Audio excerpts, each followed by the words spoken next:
Storms come in many forms. Some arrive with thunder and lightning, some hide in loneliness, some roar with heartbreak, some whisper with disappointment. Some shake your entire world, others erode you slowly over time. But every storm carries the same ancient question: how will you respond? Not why the storm came, not who caused it, not how long it will last, not how strong it will become, but who you become inside it, because the test was never the storm. The test was your response. We often spend our energy trying to escape storms, outrun storms, analyze storms, or blame storms. But storms have never been the enemy. Storms refine you. Storms reveal you. Storms confront the things you hide. Storms force you to choose between fear and faith, bitterness and growth, surrender and resistance, despair and resolve. It is not the storm that shapes you. It is who you decide to be within it. People think storms break them. They actually expose them. The illusion of life is that storms create weakness. But storms do not create anything. Storms only expose what was already there. You don't discover your patience on peaceful days. You discover it when life's delays crush your plans. You don't discover your faith when everything goes your way. You discover it when the path darkens and God seems silent. You don't discover your loyalty when relationships are easy. You discover it when someone wounds you. You don't discover your character in seasons of comfort. You discover it when everything familiar is stripped from you. The storm merely shines a brutal, unfiltered light on the landscape of your soul. It reveals what you trust, what you fear, what you cling to, what you avoid, what you believe about God, what you believe about yourself, where you place your hope, where you seek control, where you hide your wounds. Storms don't break foundations, they reveal foundations. Most people prepare for storms around them, not the storm within them. You build a house strong enough to resist the rain, but do you build a soul strong enough to resist pressure? You store food for emergencies, but do you store truth for dark nights of faith? You learn skills to survive in the world, but do you learn endurance to survive in yourself? The storm around you is temporary. The storm inside you determines your destiny. The storm outside tests your safety. The storm inside tests your identity. And the storm inside is the one you must face, because no storm outside can destroy you until the storm inside weakens you. That is why the real test was never the rain, never the wind, never the waves, never the darkness. The real test was your response. God does not prevent storms. He uses them. There is a pattern woven through all scripture and all human history. God rarely keeps storms away. He steps into them with you. He didn't stop the Red Sea from trapping Moses. He opened it only when Moses lifted his staff. He didn't stop Goliath from taunting Israel. He raised David through courage. He didn't prevent Joseph's betrayal. He used it to position him in a palace. He didn't keep Daniel out of the lion's den. He shut the lions' mouths inside it. He didn't remove the fire for Shadrach, Meshach, and Abednego. He joined them in the flames.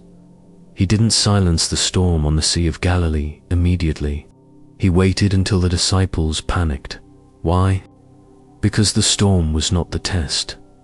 Their reaction was, storms teach what comfort hides.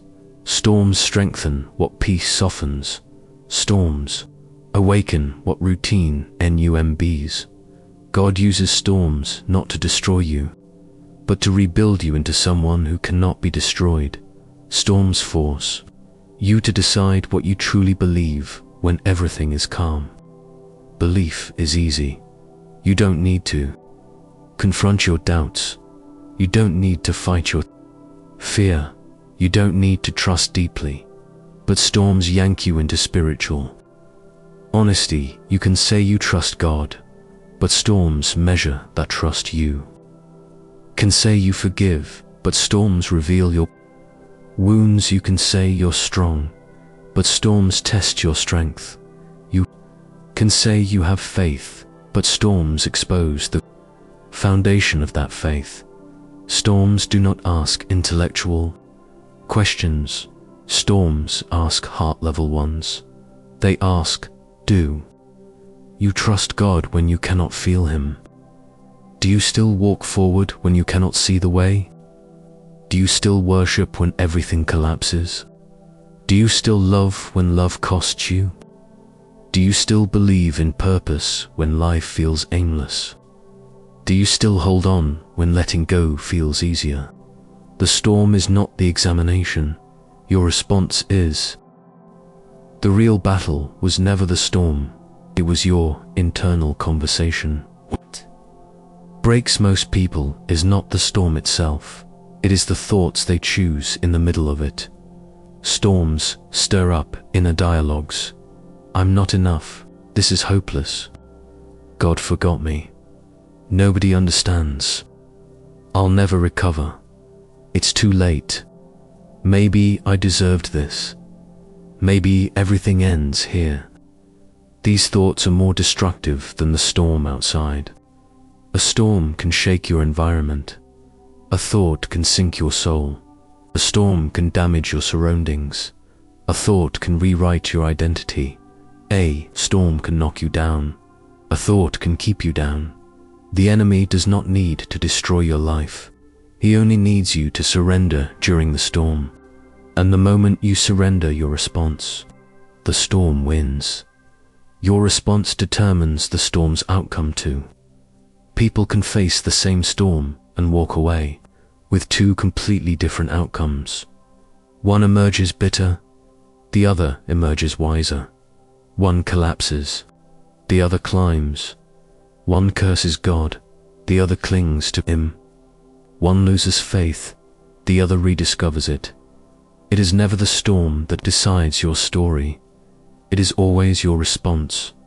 Your response determines whether the storm becomes a grave, a birthplace, a prison, a pathway, a setback, a setup, a breaking, a breakthrough. Storms are neutral. Your response gives them meaning. The moment you react, you reveal who you are. Every reaction is a revelation. Fear reveals where you haven. T trusted God. Anger reveals what you haven't surrendered. Despair reveals where you've placed your hope. Pride reveals where you felt entitled. Bitterness reveals where you haven't healed. Avoidance reveals what you fear facing. Worship reveals who you believe God is. Faith reveals who you are becoming. Storms don't make you these things. They reveal them. This revelation is brutal, but revelation is the beginning of transformation. You cannot change what you refuse to acknowledge. The storm shows it to you plainly. The storm teaches the lessons peace cannot peace, teaches you gratitude. Storms teach you dependence. Peace teaches you comfort. Storms teach you resilience. Peace teaches you joy. Storms teach you endurance. Peace teaches you rest. Storms teach you warfare. Peace gives you ease. Storms give you strength. Peace makes you thankful. Storms make you powerful. If life only gave you peaceful seasons, you would never develop the depth required for your calling. Storms are the curriculum of destiny. The enemy attacks hardest when your response matters most. Storms attract spiritual warfare. Not because the storm is important, but because your reaction is. The enemy knows storms do not destroy believers, reactions do. So he whispers, give up, go back, blame God, hide from the pain. Stop trying, end the story here. Because if he can influence your response, he can influence your future. But when you choose the right response, even in tears, even trembling, hell loses its leverage. Sometimes God calms the storm, and sometimes he calms you. People assume faith means the storm will stop.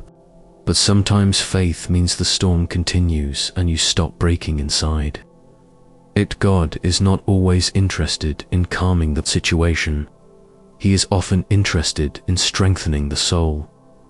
If the storm calmed too quickly, your faith would remain shallow, your courage would remain untested, your endurance would remain undeveloped, your vision would remain small, your purpose would remain dormant. God will calm the storm when it is time. Until then, he calms you. The miracle is not always in the wind stopping. Sometimes the miracle is in you, standing steady within the wind. You can survive any storm if you choose the right response. The right response does not require perfection. It requires direction. You do not need to be strong, just willing. You do not need to feel brave. Just take the next step. You do not need to understand, just trust. You do not need clarity, just obedience. You do not need to see the outcome, just hold the anchor. The right response is made of small decisions, choosing hope over despair, choosing trust over fear, choosing forgiveness over bitterness, choosing prayer over panic, choosing perseverance over quitting, choosing gratitude over entitlement, choosing purpose over pain storms. Bow to people who refuse to bow to panic. Your reaction during the storm becomes your testimony after it one day. The storm will end. Winds fade, darkness lifts, broken pieces settle, and the only thing that remains is who you became. Your testimony is not that you survived the storm. Your testimony is how you responded. People will not be moved by the fact that you faced hardship. Everyone does. They will be moved by your courage, your endurance, your humility, your grace, your faithfulness, your refusal to quit, your intimacy with God in the fire, your resilience when life fell apart. The storm will be forgotten. Your response will echo for generations. Every great destiny requires a great response to a great storm. No one rises to spiritual greatness through ease. Every calling is tested. Every promise is refined. Every destiny is shaken before it stabilizes. Joseph needed his pit. David needed Goliath. Elijah needed the wilderness. Job needed unanswered questions. Peter needed the waves. Paul needed the thorn. Jesus needed the cross. The storm is never the enemy of destiny. Your reaction determines whether destiny unfolds or unravels. The storm came not to destroy your future, but to reveal your future self. The storm will end, but your response will shape your entire life. Every storm is temporary. Every season is transitional. Every pain has an expiration date. But your response, that shapes your identity, your relationships, your purpose, your faith, your worldview, your legacy, your destinies. Storms pass, but the person you become remains, which is why God is less concerned with the storm around you and more concerned with the storm inside you, because the storm outside will eventually stop. The storm inside determines how you live once the sky clears. The storm was a mirror. Your response was the measurement in the end. The storm was never the point. It was merely the setting. The real test was your response. Did you choose faith? Did you choose trust? Did you choose perseverance? Did you choose surrender? Did you choose hope? Did Did you choose growth? Did you choose to become someone stronger, wiser, deeper? Because storms do not define you. They reveal you so you can redefine yourself. The storm was temporary. Your response is eternal. And if your response was faith, even trembling, even small, even imperfect, you passed the test.